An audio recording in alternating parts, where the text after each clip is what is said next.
전도서 지난주에 이어서 이제 6장 오늘 1절로 9절 교독하고 나누겠습니다. 전도서 6장 1절로 9절 말씀입니다. 제가 한 절, 여러분이 한 절 교독합시다.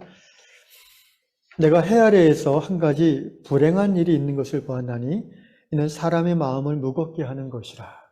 어떤 사람은 그의 영혼이 바라는 모든 소원에 부족함이 없어 재물과 부요와 존귀를 하나님께 받았으나 하나님께서 그가 그것을 누리도록 허락하지 아니하셨으므로 다른 사람이 누리나니 이것도 헛되어 악한 병이로다. 사람이 비록 100명의 자녀를 낳고 또 장수하여 사는 날이 많을지라도 그의 영혼은 그러한 행복으로 만족하지 못하고 또 그가 안장되지 못하면 나는 이르기를 낙태된 자가 그보다는 낫다 하나니. 낙태된 자는 헛되이 왔다가 어두운 중에 가매 그의 이름이 어두에 덮이니 햇빛도 보지 못하고 또 그것을 알지도 못하나 이가 그보다 더 평안함이라. 그가 비록 천년의 갑절을 산다 할지라도 행복을 보지 못하면 마침내 다 한 곳으로 돌아가는 것뿐이 아니냐. 사람의 수고는 다 자기의 입을 위함이나 그 식욕은 채울 수 없느니라. 지혜자가 우매자보다 나은 것이 무엇이냐. 살아있는 자들 앞에서 행할 줄을 아는 가난한 자에게는 무슨 유익이 있는가. 다 같이 눈으로 보는 것이 마음으로 공성하는 것보다 나으나 이것도 헛되어 바람을 잡는 것이로다. 아멘. 계속해서 1장 첫 부분에서부터 우리가 전도서의 독특한 표현, 헛되고 헛되니 모든 것이 헛되다. 우리가 그것들을 기억합니다. 또 바람을 잡는 것과 같도다. 그런데 누차 강조하지만 우리가 성경의 어느 한 권을 읽을 때 또는 어느 한 장이나 구절을 읽을 때에 성경 전체를 관통하는 큰 흐름, 하나님의 행하심, 그리고 하나님의 성품, 이것들을 전제하고 그것들을 해석을 해야 됩니다. 그래서 이제 조금씩 가면 선명해지겠지만 군데군데 지금까지 해서 벌써 조금씩 나왔죠. 헛되다는 말이 그러니까 아무것도 할 필요가 없다 이런 의미가 아닙니다. 부요함도 헛되고 명예도 헛되고 지혜도 헛되고 심지어 쾌락도 헛되고 다 헛되다라는 말은 그런 것들을 이 세상에서 얻기 위해서 노력할 필요가 없다라는 말이 아니에요. 그런 허무주의, 니힐리즘이 아닙니다. 전도서에서 헛되다라고 강조하는 것은 그러니까 지혜나 지식이나 명예나 부요함이나 쾌락에 묶여 있지 말라는 것입니다. 그것이 아무리 너를 행복하게 해줄 것 같고 너를 사람들 위에 세워줄 것 같지만 결국 그것은 한계가 있다는 거예요. 다른 말로 하면 인간은 유한한 존재라는 것입니다. 특별히 오늘 본문에서 6장에서는요. 그 명예와 지혜와 쾌락과 그 모든 부요함이 너를 만족시킬 것 같지만 만족이 안 될 거라는 것을 얘기하고 있어요. 그러니까 헛되다라고 다시 한번 강조하고 있습니다. 자, 6장 1절 보시면 내가 해 아래에서 한 가지 불행한 일이 있는 것을 보았다. 이 불행하다는 말은 히브리 언어에서는 악하다라고 번역을 많이 하는 단어인데 여기서는 불행하다고 번역을 했어요. 이는 사람의 마음을 무겁게 하는 것이라. 마음을 무겁게 하는 것이라. 그게 뭐냐 하면은 2절 보니까 어떤 사람이 있는데 그의 영혼이 바라는 모든 소원에 부족함이 없어요. 근데 그의 영혼이 바라는 게 뭐냐면은 재물과 부요와 존귀야. 재물과 부요와 존귀. 여기에서 말하는 그 사람에게 허락된 복.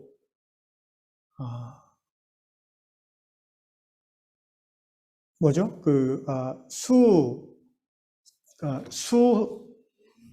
수부, 강령, 고종명, 유호종, 고종명 이렇게 말하죠. 5가지 오복이라고 하죠.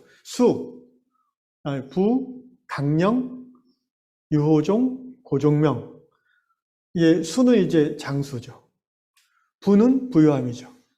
강령은 신체 건강한 거죠. 그 다음에 유호종이란 말이 이제 유호덕이네요. 유호덕은 이제 인격, 덕스러운 것을 말하죠. 그게 굉장히 중요한 복으로 유교에서는 말합니다.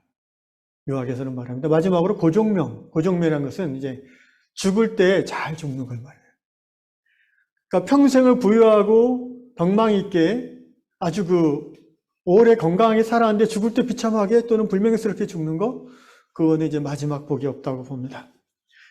여기 이 전도서에서 말하는 어떤 사람의 바라는 복은 뭐냐면은 딱 세 가지였는데, 재물과 부요와 존귀예요. 그런데 하나님이 그거를 허락하셨대요. 하나님이 주었어요. 그런데 비극은 뭐냐면, 그것을 하나님이 그에게 주었는데 누리지는 못하게 하셨어요. 그런 경우가 있나요? 있죠. 예, 있죠. 열심히 일해서 부요와 재물과 명예를 쌓아 나갔지만 자기는 그것을 쌓느라고 그것을 누리지를 않아요. 그저 쌓아놓는 거예요. 왜 못 누리냐면요, 그 재물과 부요와 존귀함이 아직도 부족하다고 느껴서 그래요. 그래서 조금만 더 모으면 정말 만족할 것 같아. 조금만 더 인정받으면 만족할 것 같아. 그래서 새벽별 보고 일어나서 불철주야 일하고 돌아다니고 또 밤늦게까지 일하고, 그러면서 가정을 돌보든지 자녀를 돌보든지 하는 일들은 이제 뒷전이게 되죠. 그러다 보면 어느 순간 숨이 여기까지 차요. 돌아보면 이미 늦었어요. 부요와 재물과 존귀함을 누릴 수 있는 건강이 없어요, 이제. 그래서 하나님이 결과적으로 말하는 거예요. 결과적으로 그 사람은 자기의 영혼이 바라는 바 재물과 부요와 존귀를 하나님께 허락받았지만, 그래서 자기가 소유했지만 하나도 누리지는 못하고 가는 거예요. 이것도 헛되와 악한 병이로다, 이렇게 표현했어요. 그러니까 이거는 그 사람의 입장에서 이제 이런 나쁜 일이 있나라는 거예요. 그러니까 차라리 처음부터 안 줬으면은, 적당히 주고 적당히 누리게 했으면은 괜찮은데, 엄청 원하는 걸 주셨으면서 그걸 누릴 수 있는 기회를 안 주셨다는 거예요. 하나님이 그러셨겠어요? 자신의 욕망의 포로가 되어서 살다 보니까 결국 그런 불행한 삶을 살게 되는 거죠. 그럼 그걸 누가 누릴까요? 다른 사람이 누리게 돼요. 주로 자식들이 누리게 되겠죠? 그런데 자식들이 누리게 되는데 자기가 수고해서 얻은 재물이 아니잖아요. 그러니까 10중 8구 이것은 복이 아니라 저주가 될 확률이 높아요.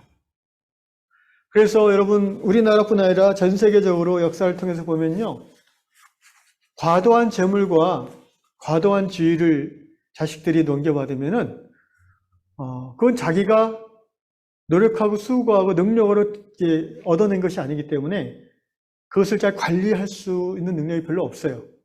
그리고 그것 때문에 형제 자매 간의 의가 상하고 서로 다투고 원수가 되는 경우가 역사를 돌아보면 허다한 것을 알 수가 있어요. 심지어 부모 자식 간에 자식이 아비를 죽이고 왕이 되는 경우도 드물지 않고요. 아비가 자식이 위협되니까 죽여버리는 경우도 있어요. 뭐 때문에? 권력과 부유함 때문에. 그걸 붙잡으려고. 얼마나 불행하고 어리석은 인생인지 모릅니다. 3절에 구체적으로 예를 드네요. 사람이 비록 100명의 자녀를 낳고 또 장사에 사는 날이 많을지라도 그의 영혼은 그런 행복으로 만족하지 못하고, 또 그가 안장되지 못하면, 안장이라는 것은 이제 평안히 장사된다는 걸 말해요. 안장. 그렇게 못할 때에 나는 이르기를, 전도자는 그런 사람을 보고, 야, 낙태된 애가 너보다 낫겠다, 이렇게 얘기한다. 엄마 뱃속에서 지어졌는데 태어나지도 못하고 죽은 그 아이가 100명의 자손을 얻고 부귀와 장수를 누리는 너, 그러나 죽을 자리를 찾지 못해서 무덤에 들어가지 못한 너보다는 낫겠다 라고 얘기하는 거예요. 4절에 낙태된 자는 헛되이 왔다가 어두운 중에 가매 그 이름이 어둠에 덮이니 햇빛도 보지 못하고 또 그것을 알지도 못하나 이가, 그 낙태된 아이가 그보다 100명의 자녀를 둔 그 왕보다 더 평안하다. 여러분, 낙태 참, 지금도 전 세계에서 얼마나 많은 생명들이 살해당하고 있는지 몰라요. 엄마 뱃속에 있는 생명, 하나님이 허락하신 생명이 죽임을 당하고 있죠. 인간의 무지와 욕망과 또 자본의 그 구조가 결합해서 산부인과 의사분들이 그 낙태 수술을 하고자 하는 이유는 돈이 되기 때문입니다. 그런데 안 그런 경우도 있지만 대부분 그렇대요. 그런데 이제 낙태된 그 아이가 낙태된 애는 빛을 보지 못하고 사라지잖아요. 어떤 인생의 즐거움도 못 느끼겠지만은 인생의 고통이나 허무함을 못 느껴요. 그냥 생명으로 왔다가 피지 못하고 그냥 생명으로 다시 하나님 품으로 돌아가는 겁니다. 그래서 이 전도자 코엘렛은 이 코엘렛이 낙태된 아이를 불러내서 그 심정을 들어본 적은 없을 거 아니에요. 그죠? 그러니까 일종의 이게 비교하는 거예요. 전도자가 차라리 낫겠다. 이게 그런 거예요. 그러니까 뭘 강조하는 거예요? 앞부분에 100명의 자녀를 낳고 부귀와 영화를 누려도 거기에 그 부유함과 그 권력에 묶여 있는 자는 평생 행복하지 못한데 그렇게 사는 게 차라리 태어나지 않고 뱃속에서 쓰러지는 생명이 더 낫다라고 비교로 설명을 해주는 겁니다. 예를 들어서 100명의 자녀를 낳고 이게 누가 생각나요? 이스라엘 왕 중에 그런 사람이 있었죠. 솔로몬의 자녀 수는 제가 나오는지 기억이 안 나지만 적어도 부인과 후궁이 합해서 뭐 한 1000명 된다고 하니까 한 명씩만 낳아도 1000명 넘겠네요. 그 구약 성경에 그 이스라엘의 아합 왕이 있어요. 아합 나쁜 왕이죠. 그 부인 이름이 이제 그 페니키아의 이세벨이죠. 선지자 엘리야를 핍박했던 그 부부인데 아합이 자녀가 70명이었어요. 그러니까 이세벨 혼자가 낳을 리는 없겠죠. 이세벨 전에 많이 이제 낳았겠죠. 그런데 아합은 어떻게 죽었는지 아세요? 전쟁터에서 싸우다가 죽었어요. 그 시신도 아마 찾아하니 못 찾아하는지 불행한 죽음을 당했어요. 그 부인 이세벨은 어떻게 죽었어요? 도망가다가 떨어져가지고 그 시체를 개가 먹었잖아요. 라고 엘리야가 예언한 대로 그렇게 됐어요. 정말. 아마 그런 사건들을 기억하는 이 코엘렛 전도자는 그렇게 사느니 뱃속에 태아로 그냥 살다가 가는 게 행복하다라고 얘기하는 겁니다. 6절, 오늘 제가 설교의 제목으로 삼은 본문인데요. 같이 읽겠습니다. 시작. 그가 비록 1000년의 갑절을 산다 할지라도 행복을 보지 못하면 마침내 다 한 곳으로 돌아가는 것뿐이 아니냐. 1000년을 갑절을 살아, 그 2000년을 아무리 오래 살아도 이 말이죠. 아무리 오래 살아도 행복하지 않으면 그게 뭐 의미 있는 인생이겠냐라는 거예요. 아멘? 30년을 살고 60년을 살고 100년을 살아도 그럼 100년을 사는데 100년 동안 감옥에 갇혀 살아봐요. 그게 사는 거예요. 그 T.S. 엘리엇이라는 그 유명한 시인이 있어요. 영국에. 그의 황무지라는 그 시에 나오는 내용인데 쿠마의 무녀라는 그런 그 쿠마의 무녀가 있어요. 근데 이 무녀는 신통력이 너무 좋아서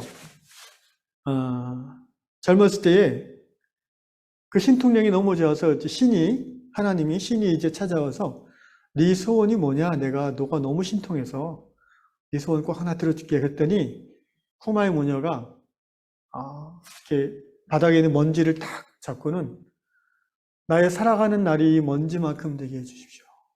그럼 무슨 말이 그게? 오래 살게 해주십시오. 영원히 살게 해주십시오. 그 말이에요. 그래서 하나님이 약간 섭섭한 표정을 지으셨대요. 그거 말고도 더 좋은 것도 들어줄 수 있는데 이러면서 네 소원이 그러니까 알았다. 그래서 그 후로 쿠마의 무녀는 나이가 들어도 죽질 않았대요. 그런데 얼마나 나이가 많이 들었냐면은 처음에는 이만한 사람이 점점 나이가 들면서 자꾸 쭈그라드는 거예요. 저희 아버님 키가 원래 170이었어요. 근데 요새 재보면 161로 나와요. 9cm가 줄었어요. 91세가 되니까. 우리 아버지 옛날 기억만 있으시니까 그럴 리가 없는데 내가 170인데 91세 할아버지는 키가 9cm가 줍니다. 쿠마의 무녀는 몇천 년을 살았을 테니까 얼마나 줄었겠어요. 그래서 어느 날 그 인디언 마을에 새장에 쿠마의 무녀가 갇혀 있는 거예요. 새만큼 줄어들었어. 그런데도 그 예언의 신통력이 여전해요. 그래가지고 사람들이 거기에 가둬두고 먹이를 주면서 쿠마의 무녀야, 쿠마의 무녀야, 내 소원이 뭐니? 계속 이렇게 그 무녀를 이용하는 거예요. 그러니까 이 무녀가 모래, 이 먼지만큼 죽지 않고 영원히 살게 해달라고 하는 것까지 좋았는데 단선을 달았어야지. 뭐죠? 네, 이 젊음을 유지한 채로. 젊음을 유지한 채로. 그리고 플러스 추가하면 여기 전도자처럼 재물과 부여와 존귀함을 곁들여서. 그런데 여러분 기억하세요? 솔로몬은 뭘 구했어요? 하나님 앞에? 하나님이 그 솔로몬의 1000번제를 받으시고 하강하셔서 너무 기뻐하셔서 내 소원을 내가 들어주겠다 해서 솔로몬이 뭐라고 했어요? 지혜를. 통치자로서의 지혜를 구했죠. 그러니까 성경에 뭐라고 되어 있어요? 하나님이 기뻐하시면서 그가 구하지 아니한 것도 내가 너에게 주겠다고 했죠. 여러분 같으면 뭘 구하시겠습니까? 하나님이 오늘 집에서 자고 있는데 나타나셔서 아무개 권사야, 아무개 집사야, 내 소원이 무엇이냐? 강 권사님, 뭐 하실래요? 네? 오늘 설교 다 듣고 생각해 보세요. 뭘 구해야 될지. 응? 잘 구해야 돼요. 그래서, 자, 이제 7절, 오늘 7, 8, 9절이 이제 핵심 되는 부분인데, 7절 읽겠습니다. 시작. 사람의 수고는 다 자기 입을 위함이나 그 식욕은 채울 수 없느니라. 자, 우리가 수고하는 게, 솔직히 우리가 이제 돈 벌어서 먹고 살려고 하는 거죠. 흔히 말하면. 입을 위한다 이 말은 식욕 먹어야 되니까. 근데 먹으려면 돈이 있어야 되고 돈은 이제 노력을 해야, 노동을 해야, 일을 해야 버는 거죠. 근데 여기 입이란 말이 원어가 이제 네페시예요. 네페시. 네페시라는 말은 영혼이라는 말로 많이 구약성경에 쓰여요. 또는 영혼, 갈망, 목구멍 뭐 이런 의미로 써요. 여러분 창세기 2장 7절인가요? 하나님의 흙으로 사람을 지으사 그 코에 뭘 집어넣으셨어요? 생기, 영이죠, 영. 히브리어로 루아흐를 불어넣으셨는데 그러자 사람이 생명이 된지라 했을 때 그 생명이 히브리어로 네페시예요. 생명이 된지라. 그러니까 여기서 입이라고 번역했는데 약간 좀 더 깊이 번역할 수 있지 않나 싶어요. 한마디로 하면 인간은 하나님의 영이 주어진 존재이기 때문에 인간 안에 이 죄로 말미암아 이제 결핍이 생겼잖아요. 죄로 말미암아 하나님과의 관계가 단절됐기 때문에 인간은 뭔가 이렇게 자꾸 뭔가 부족함을 느껴요. 그래서 육체적으로도 부족함을 느끼니까 늘 뭘 먹고 싶어 하고 저녁 먹고도 11시가 되면 또 막 먹으려고 그러고 그러잖아요. 근데 감정도 그래요. 인간의 감정은 늘 계속 이렇게 채움받아요. 왜? 외로움을 느껴요. 외로움. 인간의 영혼도 뭔가 늘 이렇게 채우려고 그래요. 인간은 결핍된 존재입니다. 이렇게 표현해요. 인간은 결핍된 존재다. 영혼, 육이 다 결핍돼 있어요. 그런데 문제는 이 결핍이 완전하게 이 땅에 사는 동안 채워지지 않아요. 그래서 수고해요. 막 노력해요. 사람의 수고는 다 자기 입을 위함이나 그 식욕은 채울 수 없느니라. 완전한 만족이 없다. 사람이 아무리 노력해도 잠시간은 만족할 수 있으나 영원한 만족을 누릴 수 없다는 거예요. 곰곰이 생각해 보십시오. 맛있는 음식을 배불리 먹으면 만족스럽잖아요? 근데 그 만족은 영원하지 않아요. 5시간만 지나면 또 배고파져요. 사랑하는 이와의 사랑, 그 순간에 너무나 꽉 충만한 느낌을 받죠? 근데 그게 영원하던가요? 짧으면 며칠, 1년, 2년 지나면은 또 결핍을 느끼는 게 인간입니다. 결국 인간의 욕망의 항아리는요, 그 밑에 구멍이 나 있는 것 같아요. 그때 여러 가지 수고를 하면서 부유함의 그 욕망을 채우고자 돈을 모으고 사람들이 인정받은 그 명예의 욕망을 채우고자 거기에 계속해서 뭔가 그 노력하고 수고해서 채우는데 항상 보면은 부족해. 이것이 인간이 행복하지 않은 이유예요. 그러니까 행복의 조건이 다 갖춰지지 않아서가 아니라 그 행복의 조건에 만족하지 못해서 행복하지 않은 거예요. 결국 인간이 그 결핍을 완전히 그리고 영원히 채울 수 있는 통로는 인간을 지으신 그분으로 말미암아서만 가능하다는 것입니다. 아직 그 얘기는 나오지 않았지만 뒤에 가면 이제 그런 결론으로 이끌어갑니다. 쉽게 말하면 하나님만이 우리의 갈급함을 온전히 채워줄 수 있습니다. 우리의 영혼은 하나님으로 말미암아 충만함을 느낄 수 있어요. 여러분, 육체도 그렇고 감정도 그렇고 영도 진공 상태를 허락하지 않아요. 요새 흔히 많이 하는 말이 권력은 진공 상태를 허락하지 않습니다. 그런 말을 평론가들이 많이 하는데 권력뿐 아니라 인간의 영혼도요, 이 비어있는 것을 잘 용납하지 않아요. 그래서 하나님을 모르고 하나님으로 체험받지 못하는 사람들이 뭘로 채우려고 그래요? 귀신으로 채워요. 점집에 찾아가서, 무당한테 찾아가서. 뭔가 이렇게 불안하니까, 두려우니까. 하나님만이 우리의 공허한 영혼을 채우실 수 있습니다. 그 하나님의 사랑으로 충만할 때에 우리는 온전한 행복을 누릴 수 있습니다. 그래서 나이가 들어서 우리가 행복한 삶을 살려면 채워지지 않는 것을 정상으로 여겨야 됩니다. 잘 들어보세요. 이제 50이면 지천명이라고 그러잖아요. 50 넘으면 60이면 이순이라고 그러고 지천명이라는 건 뭐예요? 하늘의 명을 알게 된다는 거예요. 이순이라는 건 뭐예요? 60이 넘으면 이순은 자기가 말하고 행동하는 것이 순리대로 된다는 거예요. 군자는 그렇다는 거예요. 저는 그 말에서 지혜를 느낍니다. 우리가 나이가 이제 50이 넘고 60이 되고 70이 넘으면 뭔가 세상을 살 만큼 살았어요. 욕망에 이끌려 다니는 삶을 이제는 멈출 수 있는 삶의 여유가 생길 때가 됐어요. 그 시작은 뭐냐면은 자족이에요, 자족. 자족하는 마음이 있으면 족하다는 그 성경 말씀 그대로예요. 그래서 디모데전서 6장에 우리가 이 말씀 있잖아요. 우리가 먹을 것과 입을 것이 있은즉 족한 줄 알 것이니라. 부하려 하는 자들은 시험과 올무와 여러 가지 해로운 욕심에 떨어지나니 그 사람으로 파멸과 멸망에 빠지게 할 것이다. 목사님, 제가 무슨 부하 하려고 해요. 저는 그냥 최소한의 삶의 노후를 준비하려고 하는 거예요. 예. 좋은데, 그 기준이 다 다르다 이거죠. 어떤 사람은 최소한의 삶의 여건이 10억인 사람이 있고, 어떤 사람은 1억인 사람이 있고, 어떤 사람은 50억 가지고도 안 되는 사람이 있고. 그런데, 내 이 욕망의 항아리는 다 채워질 수 없다는 것을 이제는 받아들여야 돼요. 그걸 안 받아들이면 나이가 90이 100이 돼도 계속 행복하지 않아요.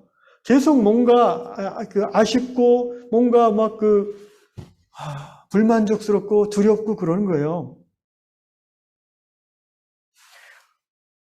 제가 오늘 저녁을 옆에 순대국집에서 먹었는데 배가 고파가지고 다 먹을까 하다가 밥을 절반만 먹었습니다. 그러니까 지금 얼마나 행복한지 몰라요. 그걸 다 먹었으면은 지금 설교하는데 막 꺽꺽거리고, 막 그 배 가스 차고 막 힘들었을 거예요. 근데 이게 채워지지 않음을 즐거워하는 요게 이제 자족의 영성인 거예요. 제 후배 목사님이 이제 저 팔당지에서 공동체 교회를 하는데 교회 이름이 뭔지 아세요? 없이 있는 교회.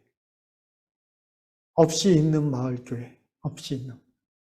그러니까 없음을 부끄러워하지 않아요. 내가 지금 사는 곳이 어디든, 내가 몰고 다니는 차가 무엇이든, 또는 뭐 차가 없든, 내가 입고 다니는 옷이 무엇이든, 옷이란 것은 몸을 가리면 되는 것이고, 먹는다는 것은 배고픔을 면하게 하면 되는 것이고, 어느 정도 건강을 유지할 정도의 또 누울 공간이 있으면 되는 것이고, 그런 걸로 부끄러워한다는 것은 그런 걸로 내가 채워지지 않는 것을 계속해서 갈망한다는 거예요. 채워지기를. 아굴의 기도라고 들어보셨습니까? 아굴? 잠언 30장. 제가 이 기도하면 여러분이 그거 이렇게 아굴이란 이름은 잘 기억이 안 나셔도 아굴이란 분이 이런 기도를 했어요. 내가 두 가지 일을 주께 구하겠사오니 내가 죽기 전에 내게 거절하지 마옵소서. 여러분 잠언 30장 7절 이하의 아굴의 기도 밑줄짝 빨간 줄짝 하고 자기 기도로 하세요. 자기 기도로. 근데 이 기도의 의미를 잘 이해하고 하셔야 돼요. 제가 설명드릴게요. 내가 두 가지를 주께 구하였사오니 내가 죽기 전에 내게 거절하지 마시옵소서. 꼭 들어주옵소서라는 거죠. 곧 첫째는 헛된 것과 거짓말을 내게서 멀리하옵시며 늙어 죽을 때까지도 헛된 거 미망에 빠져 넘어지고 실수할 때가 있는데 그거 제발 저한테 좀 막아주십시오. 헛된 것과 거짓말하지 않게 해주십시오. 제가 남을 속이려고 하는 거짓말이 거짓말이지만 열등감 때문에 나를 가리려고 과장하거나 빼는 것도 거짓말입니다. 그러니까 거짓말을 하지 않는 인생이라는 건 정직한 인생이 아니라 단순히 어떤 정직하다는 것 이상의 의미가 있는 거예요. 이거는 하나님 앞에서 겸손한 사람이라는 고백이 되는 거예요. 두 번째 기도는 뭐냐면 나를 따라합시다. 나를 가난하게도 마옵시고 부하게도 마옵시고 오직 필요한 양식으로 나를 먹이시옵소서. 기억나시죠? 가난하게도 마옵시고 부하게도 마옵소서. 이 기도 많이 좋아합니다, 성도들이. 근데 이 기도를 되게 잘못 이해하고 좋아하세요. 이 기도를 어떻게 보통 해석하냐면은 그러므로 중산층 정도로 살게 하옵소서. 이렇게 이해를 해요. 이게 하층민도 아니고 너무 그 상류층 뭐 혹시 해주시면 고맙지만 원하지도 않고 그저 중간 정도 살게 하옵소서. 근데 이런 의미가 아니라는 것을 오늘 잘 설명드릴게요. 보세요. 아굴이 그렇게 가난하게도 마옵시고 부하게도 마옵시고 기도하는 이유는 9절에 보니까 혹 내가 배불러서 그러니까 부요해져서 하나님을 모른다 여호와가 누구냐 할까 하오며 여러분 부자는 신앙 좋은 사람이 드뭅니다. 제 말에 공감하지 않으세요? 기독교 왕국이라는 유럽의 왕들을 보세요. 그 사람들이 신앙이 좋은 사람이 있었어요? 거의 없어요. 신앙이 좋은 것처럼 보여지는 옷과 보석과 예배의 맨 앞자리에 앉아서 뭘 하지만 한꺼풀 들춰보면 온갖 성적 부도덕과 쾌락과 살인과 이런 것들을 자행하는 사람들이 왕이요 권력자들이었어요. 대부분이 그랬어요. 제가 기억하는 있긴 하겠지만 언뜻 떠오르는 귀족이면서도 정말 하나님 앞에서 신실한 사람으로 살았던 사람은 톨스토이가 있네요. 톨스토이, 러시아의 귀족이었죠. 톨스토이 기억하시죠? 네. 그 사람이 말년에 자기의 모든 재산을 다 가난한 자에게 나누어주고 살았죠. 그래서 배부르면 부유해지면요 하나님을 멀어지게 돼요. 우리 한국교회가 하나님하고 멀어지고 있는데 자꾸 저는 분명한 그 이유 중에 하나는 부유함 때문이라고 생각해요. 70년, 80년대 모두가 가난할 때 우리가 어렸을 때 먹고 살기 힘들 때는 온 동네가 가난해도 온 동네가 예배당을 꽉 채웠어요. 새벽마다 사람들의 기도 소리가 부르짖음 소리가 온 마을에 울려 퍼졌어요. 그러나 21세기 들어서 먹고 살만해지니까 이제는 하나님 앞에 간절하지가 않아요. 가끔 간절해지죠. 이제 병 걸리거나 크게 망하거나 그러면 또 간절해지는데 어쨌든 배불러지면 하나님을 모른다. 하나님이 누구냐 할까? 스스로 지금 아굴은 그게 두려운 거예요. 그러니까 나를 부유하게 하지 마십시오. 그 다음에 너무 가난하면 도둑질 할까 봐. 그래서 내 하나님의 이름을 욕되게 할까 봐. 예수 믿는 놈이 도둑질을 해? 예수 믿는 놈이 뭐 저런 일을 하냐? 뭐 이런 식으로 이렇게 하나님의 이름이 욕먹을까 봐 너무 가난한 것도 원하지 않습니다. 그러니까 이 기도의 초점은요, 하나님을 의뢰하는 신앙과 하나님의 이름을 높이는 영광된 삶을 살게 하옵소서가 초점이지, 중산층 생활이 초점이 아닙니다. 이해하시겠어요? 왜 집에 가면 또 자꾸 중산층만 생각나지? 다음 주에 또 한 번 해야 되겠어요, 기도를. 중산층 거기가 포커스가 아니랄까요? 하나님을 가까이 하는 신앙의 삶을 끝까지 살기를 원하는 거예요. 아멘? 하나님의 영광을 높이는 삶을 끝까지 살고 싶어 하는 거예요. 아멘. 그런 삶을 살 수 있는 경제적인 상황을 저는 원하나이다라는 거예요. 그것이 부유하든 가난하든 상관없이 말입니다. 솔직히 가난한다는 것과 부유하다는 것의 기준이 시대마다 나라마다 다 달라요, 여러분. 여러분, 우리나라에서 저 정도 이제 1년에 버는 사람은요, 수입을 뭐 우리나라에서는 낮은 편이죠. 미국이나 유럽 가서도 굉장히 낮은 편이죠. 근데 캄보디아 가면요, 저는 그 고연봉자예요. 그럼요. 거기 일반 선생님들 월급이 지금 한 달에 지금도 한 5, 60만 원 정도걸요. 6, 70만 원 많아봤자? 학교 선생님 월급이. 제 지금 받는 게 저희 초등학교 선생님한테 딸하고 비슷하거든요. 20대. 근데 그게 캄보디아 가면 공장 고액 연봉이에요. 대학 나오고 NGO에서 통역하는 친구들이 한 달에 한 3, 400불 받아요. 50만 원. 60만 원 받는 거죠. 그러니까 가난하다는 것과 부유하다는 것의 절대 기준은 없는 거예요. 그래서 우리는 상대적 빈곤감 때문에 오히려 힘들어하는 거지, 절대적 빈곤으로 힘들어하는 경우는 우리나라 같은 경우는 이제 거의 없어졌죠. 뭐 아직도 있긴 하지만 말입니다. 자, 결론을 집시다. 결국 욕심은 끝이 없다. 이게 이제 전도자의 교훈이에요. 명예와 부유함과 또 그 권력의 이 모든 것, 쾌락도 마찬가지고요. 네 욕망은 터진 주머니와 같아서 끝이 없다는 거예요. 여러분, 밑이 요만큼 터지고 위가 이만한 주머니 있다고 보세요. 밑이 요만큼 터져 있어요. 바가지로 막 쏟아부으면 채워지는 것 같죠? 아, 충만해. 근데 하루 지나면 또 쭉 빠져버려요. 생수의 근원 대신 하나님, 그분을 만나고 그분으로 내 영혼이 채워질 때에 나는 나의 소유나 나의 명예나 나의 권위가 어디에 있든지 상관없이, 얼마만큼인지 상관없이 만족할 수 있다는 거예요. 갑자기 그 하박국서의 말씀이 떠오르네요. 하박국서 3장에 여러분 찬양하시죠? 비록 무화과 나무의 잎이 마르고 포도나무에 열매가 없으며 감람나무에 소출이 없으며 논밭에 소출이 없어도 외양간에 소가 없을지라도, 그 다음에 뭐예요? 난 여호와로 인하여 즐거워하며 나의 구원의 하나님 인하여 기뻐하리로다. 할렐루야. 신앙은 하나님으로 체험받는 것입니다. 명예와 부유함과 쾌락과 지혜와 존귀함이 모든 것이 필요 없다는 것이 아니라 거기에 인생의 목표를 두고 거기에 끌려다니는 인생은 천년을 갑자로 산다 해도 불행한 인생이 된다는 거예요. 그러나 가진 것이 없어도 사람들이 인정해주지 않아도 자유한 사람은, 스스로 만족해하는 사람은 행복한 사람이라는 거예요. 사랑하는 요양의 성도 여러분, 오늘 요양 공동체 안에 여러 삶의 모습들이 있습니다. 어떤 분들은 경제적으로 좀 넉넉할 수도 있고, 어떤 분들은 좀 힘들 수도 있어요. 어떤 분들은 몸이 약할 수도 있고, 어떤 분들은 건강할 수도 있어요. 어떤 분들은 사회적인 지위와 명예가 있을 수 있고, 또 상대적으로 부족한 분들도 있어요. 그것이 행복한 인생의 기준이 아닌 것을 기억하시기 바랍니다. 우리의 행복의 기준은 오직 하나님으로 체험받으면서 비롯되는 거예요. 명예와 부유함과 쾌락은 만족함이 없어요.